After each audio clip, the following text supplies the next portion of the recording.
Hello everyone, welcome to the first episode of our Road to Stardom career mode on the new game, Cricket Captain 2022. It is finally here, and as you can see, we are creating our brand new career mode. Here we are, we're going to be playing all formats underneath Auckland to begin the career mode. Actually, that's not entirely true. We're going to have control of all formats, but we're technically only going to start with one format. So the other formats we are going to be simulating. We've got the national team is going to be Ireland because we're trying to make it up the international rankings with different teams. Basically, it's going to be a journeyman sort of career mode. If you haven't seen where I explain it more, check out the video down in the description below. But we're basically going to be moving around as I see fit, and we're not really going to be staying in New Zealand per se. We might move, we might not, but I'll kind of judge it based on how I feel. But we're most likely going to move at some point in time. And with that, we will simulate ahead to when the contracts begin in our very first season here. We're going to have complete control over which players will be available for selection across the whole club. So we're basically head selector for Auckland because we're selecting all the players and the contracts and stuff, but we have to simulate the other two formats, being the T20 Super Smash and of course the Plunket Shield, which is the first class format. We are going to be playing the Forward Trophy, also known as the One Day Trophy, in this game for Auckland, but again, every other format we are simulating in the first year. If we do well, we will get promoted. If we don't, we will probably have to stay with the one format, or at worst case, if someone offers us another contract, probably move. Other than that, we are going to get straight into doing some contracts here. So with this Auckland list, we can see that we've got Martin Guptill, Sean Solier, George Worker, Graham Beggan, Cole Briggs, Ross Turbrack, Delport, Ferguson, Jameson, Lister, and Sussex. So we've got 3 New Zealand contracted players at the moment in Guptill, Ferguson, and Jameson. Glenn Phillips has indeed, in this game, moved from Auckland to Otago, which is very good to see because that was actually a move only a week ago or so. As you can see, we've got 2 youth players in Robert Ellis, and the first name I keep forgetting, but it's Morley. We've got Morley here, who's a leg spin bowler, who's a leg spin all-rounder. We've got Chapman, Robbie O'Donnell, Will O'Donnell, Horn, Harrison, Ashok, Ferns, Keane, Pringle, and Somerville, all off contract, who we need to try and give contracts to. We're going to be looking through these players right now, kind of deciding which players we want to keep and which players we don't want any part of and we want to push back into the contracts list. Now, with my experience in this game, you can actually push most of your players out into the contract pool because you can pretty much pull them back out if you need them at any point. Most players don't disappear off the face of the earth, so you should be pretty much fine to just kind of let them go. They'll go back into the contract pool and you can pull them back out if you need. As long as they're not too old, and if they're not, I guess, unwilling to be contracted again, I don't know. Either renew their contract if you feel comfortable keeping them, as we are with Simon Keane here. His statistics look really good. Otherwise, you just let him go. And at this point, I'm looking at probably not keeping Pringle, Ferns. Ashok I'll probably keep. He's a leg spin bowler. He's okay, but T20 stuff, he's very, very good. Hopefully he develops into a good leg spin bowler for Auckland across many years, but it's going to have to see. We've got Chapman, Robbie O'Donnell, Will O'Donnell. Again, a lot of big names for Auckland, really. And so I guess we'll continue to see how it all pans out as we play through this selection process. We are looking at Ellis. He's good in the one-day format, which is the format we are, of course, playing through. But in the other formats, he's okay. He's not great. He's not terrible, but we'll see if we decide to keep him or not. Hayden Morley was his name. Coaching, youth team, physio. Unless you win tournaments, you can't really afford to go with those sort of things, so we're going to keep them all at 30,000, and we probably will keep them all at 30,000 unless something changes in the contract period.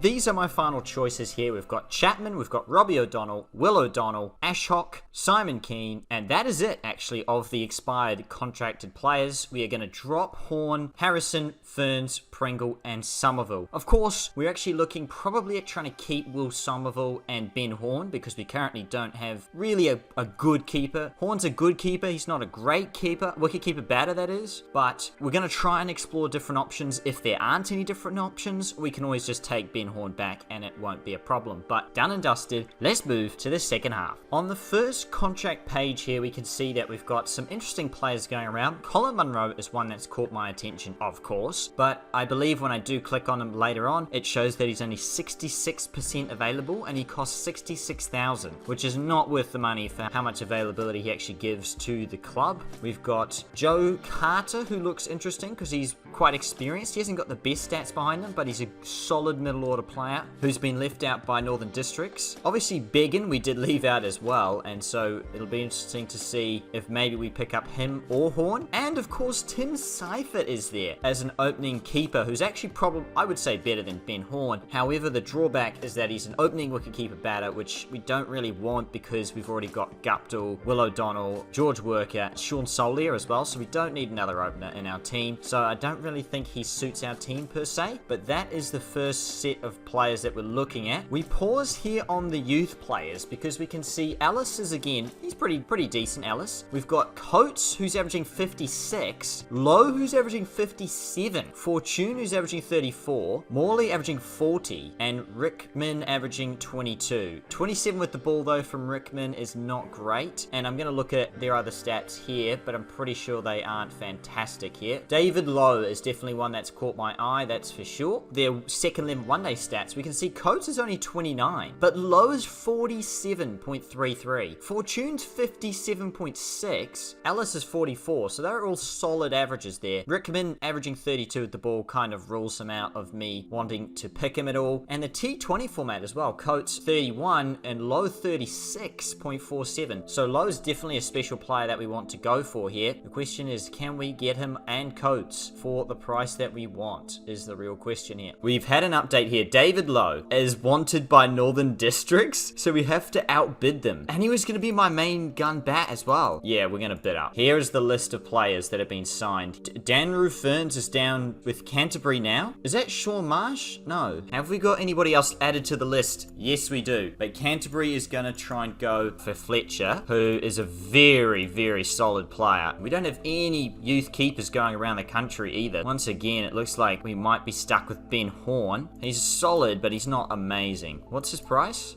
28. I tell you what, that's very tempting. How are they getting such a bargain on him? What a bargain they're getting. Morley is an interesting one because he averages 40 with the bat. I like this guy Bishop. His statistics are very good. Look at that, 18, 19, and 17. He hasn't got a debut yet. Lowe, we're trying to get ahead of the Northern Districts side. Let's see if it works. No, it doesn't work. Northern Districts offered me a better deal, so he is out of here now. The contracting period is finished. We've come out of contracts now. We've got all our players listed here. As you can see, this is the first page of the players that we have here. The main notable inclusions are that we've got Joe Carter, who's quite an experienced campaigner, being 58 matches, which kind of provides us some experience in the middle order should we need it. We've actually got a pretty stacked middle order, to be honest, if we include Solier in that list there. I will actually scroll down here, and as you can see, we've got Briggs, Horn. We didn't really want Horn in the end. We wanted a better keeper than that, but we will settle with getting Ben Horn. It is okay. We've got Terbrack, and we've got some solid leg spinners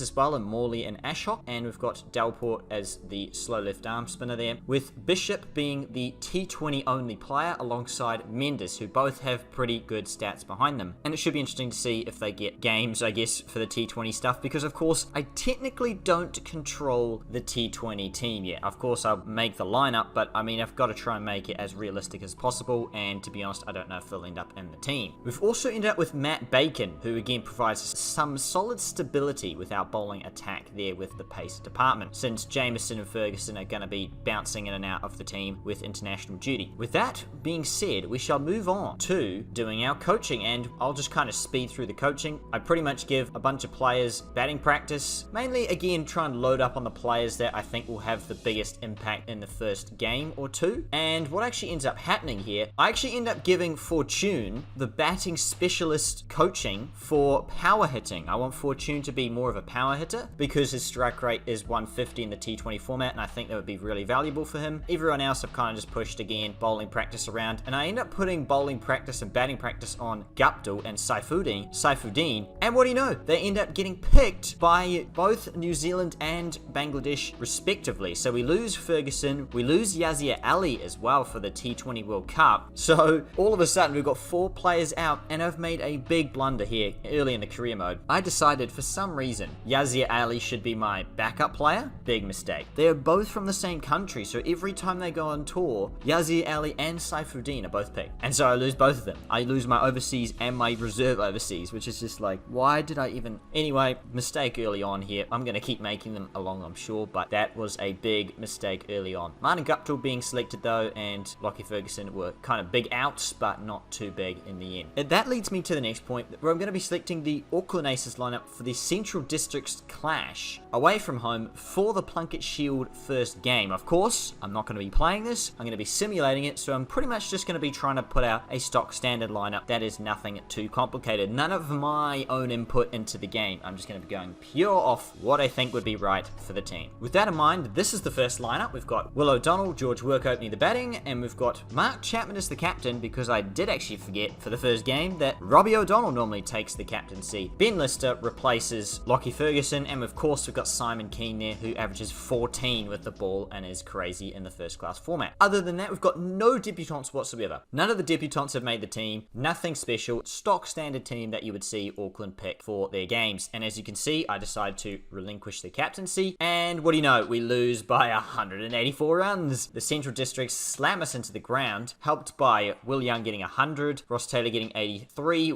Cleaver getting 74 and 95. Keane did get 8 for in the whole match, so get around Keane with his bowling once again. Worker with 71, Robbie O'Donnell with 81, and Solly with 58. But in the end, we got rolled for 200 twice and lost the match by 184 runs. Massive loss in the end. Only 5 points out of the game. Not a great start for Auckland in the Plunkett Shield. But again, what are we going to do about it? Because we don't control that anyway. The T20 World Cup's going on in the background. Australia managed to beat Bangladesh in the semi-final. How did Bangladesh make it? There you go. How good's that? They won by 6 wickets, Australia. South Africa then beat England in the semi-final. And then Australia beat South Africa by 6 wickets in the final. And as it turns out, when I scrolled around later, Australia never lost a game the whole tournament. So there you go. As Martin Guptill comes back into the team, I check his form. He didn't even play for New Zealand. He didn't get selected for a single game. He was just there to carry drinks the whole tournament. So that is not great news for us. I guess it could be worse. Like, he could have played and not had form per se, but we would rather have seen Martin Guptill play. Selfishly for us, of course.